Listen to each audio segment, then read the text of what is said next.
Considérant en outre que le 3 décembre 2010, le représentant spécial du secrétaire général des Nations Unies pour la Côte d'Ivoire a certifié les résultats provisoires du second tour de l'élection présidentielle tels que proclamés par le président de la Commission électorale indépendante le 2 décembre 2010, désignant M. Alassane Ouattara vainqueur de l'élection présidentielle. Considérant que suite à ces proclamations contraires, une crise post-électorale s'est élevée sur les résultats du scrutin du 28 novembre 2010. Considérant qu'en raison de la gravité de cette crise, la communauté économique des États de l'Afrique de l'Ouest s'est saisie du dossier ivoirien et a décidé, entre autres, qu'au vu des éléments en sa possession, M. Alassane Ouattara devait être considéré comme le président élu de la Côte d'Ivoire. Considérant qu'à la suite de la communauté économique des États de l'Afrique de l'Ouest, l'Union africaine s'est, à son tour, saisie du dossier ivoirien.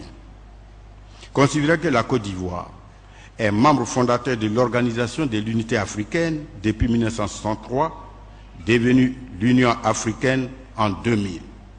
Considérant que les normes et dispositions internationales acceptées par les organes nationaux compétents ont une autorité supérieure à celle des lois et des décisions juridictionnelles internes, sous réserve de leur application par l'autre partie.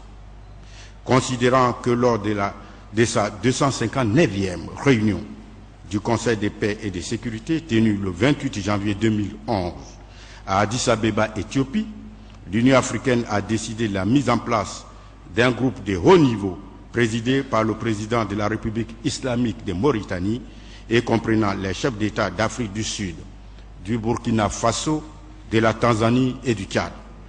Considérant que ce groupe de haut niveau avait pour mission d'évaluer la situation en Côte d'Ivoire et de formuler, sur la base des décisions pertinentes de l'Union africaine et de la communauté économique des États de l'Afrique de l'Ouest, une solution politique qui sera contraignante pour toutes les parties ivoiriennes. Qu'ainsi, lors de la 265e réunion en date du 10 mars 2011, le Conseil de paix et de sécurité de l'Union africaine a entériné les résultats des travaux et investigations du groupe de haut niveau qui a réaffirmé la victoire de M. Alassane Ouattara au scrutin présidentiel du 28 novembre 2010 et demandé le départ de M. Laurent Gbagbo. Considérant qu'il convient de rappeler qu'au terme des dispositions du paragraphe 6C de la 259e réunion susvisée, que les conclusions du groupe de haut niveau de l'Union africaine pour le règlement de la crise en Côte d'Ivoire, telles qu'elles seront entérinées par le Conseil de paix et de sécurité, seront contraignantes pour toutes les parties ivoiriennes avec lesquelles elles auront été négociées. Considérant que le Conseil de paix et de sécurité, en sa 270e réunion tenue le 5 avril 2011, a reconduit ses précédentes décisions sur la Côte d'Ivoire, à savoir celles issues de ses 259e et 265e réunions tenues respectivement les 28 janvier et 10 mars 2011, et reconnu M. Alassane Ouattara comme le président de la République de Côte d'Ivoire. Décide. Article 1er. Le Conseil constitutionnel fait sienne les décisions du Conseil de paix et de sécurité de l'Union africaine sur le règlement de la crise en Côte d'Ivoire. Article 2. Proclame M. Alassane Ouattara président de la République de Côte d'Ivoire.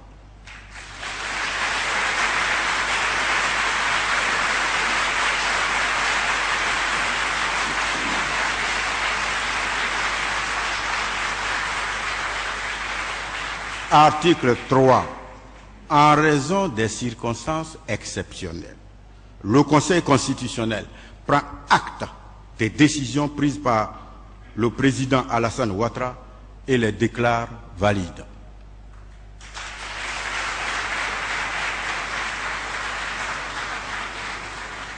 Le Conseil constitutionnel invite le président Alassane Ouattara à prêter serment en audience solennelle dans les meilleurs délais. Article 4. Toutes décisions contraires à la présente sont nulles et de nul effet.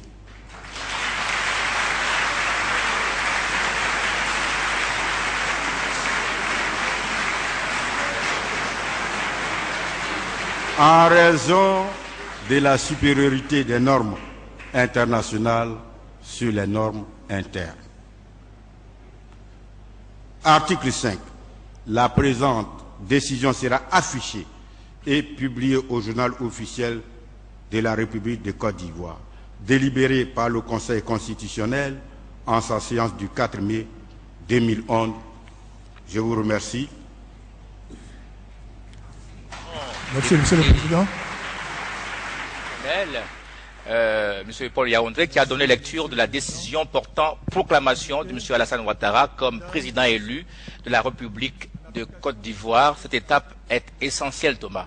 De la loi numéro 2513 du 1er août 2000 portant constitution de la Côte d'Ivoire, nous allons procéder ce jour à la prestation de serment de Monsieur Alassane Ouattara, président de la République de Côte d'Ivoire.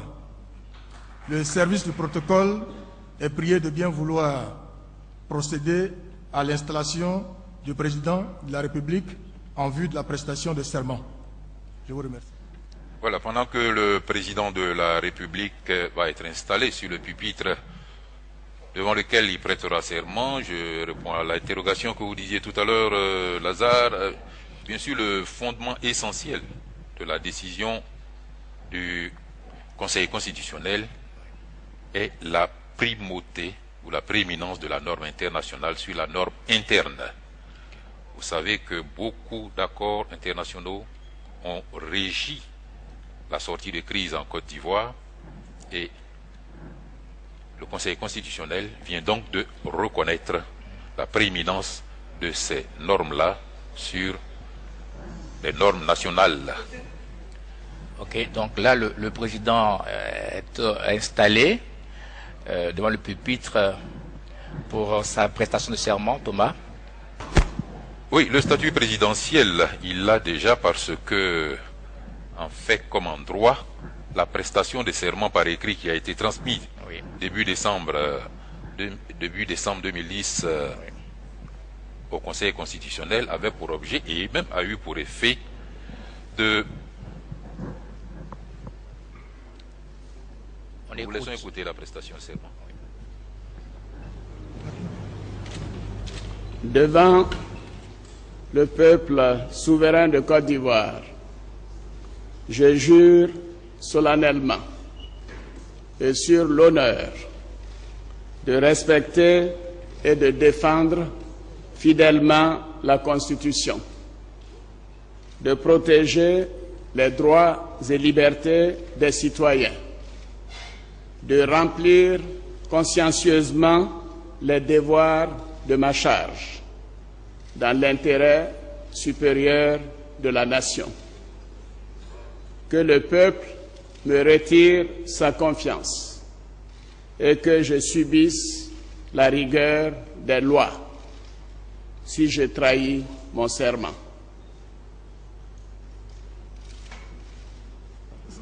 Le public vient donc de prêter serment, debout, la main droite levée, le drapeau de la République. Nous vous donnons acte du serment que vous venez de prêter.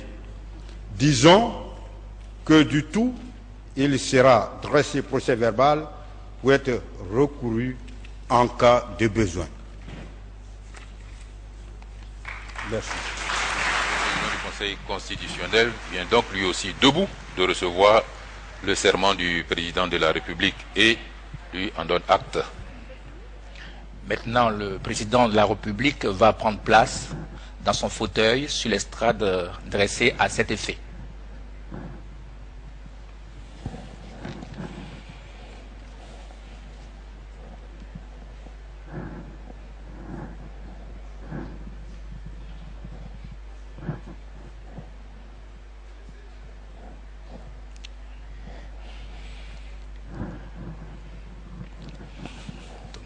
Nous avons évoqué tout à l'heure le principe de la prééminence de la norme internationale sur la norme interne. Et l'on a souvent entendu dire que la Côte d'Ivoire est un État souverain. Mais la souveraineté appartient au peuple, comme l'indique l'article 31 de la Constitution, qui précise en son dernier alinéa « Aucune section du peuple, ni aucun individu ne peut s'attribuer l'exercice de cette souveraineté ». comment le peuple peut-il exercer sa souveraineté, toujours selon la Constitution, son article 32, le peuple exerce sa souveraineté soit directement par référendum, soit par ses représentants élus. L'an 2011 et le 6 mai, par devant le Conseil constitutionnel, réuni en son audience solennelle, M.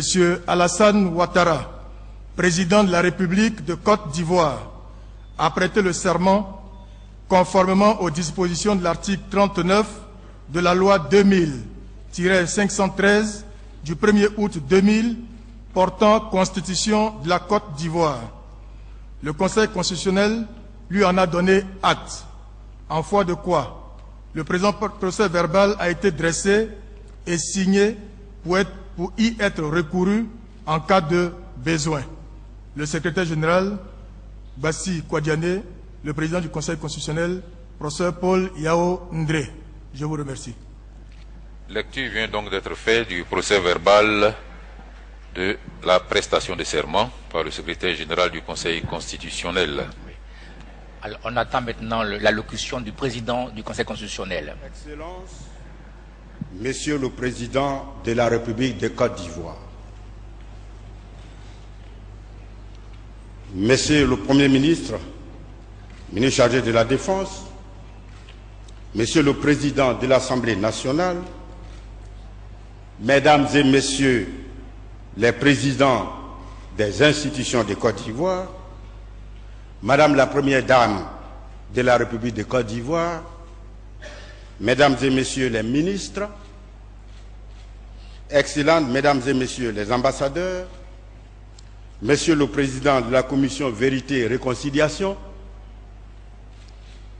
Messieurs les Présidents des partis politiques, Messieurs les officiers généraux, Mesdames et Messieurs les forces de défense et de sécurité, honorables chefs traditionnels, distingués chefs religieux, Mesdames et Messieurs.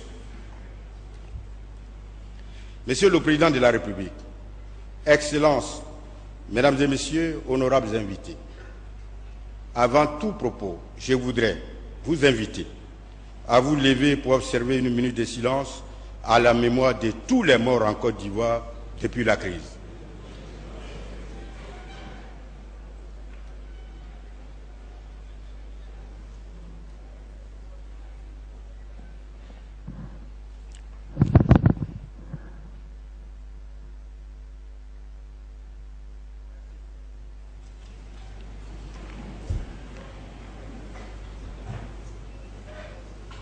La Côte d'Ivoire, notre pays est gravement atteinte.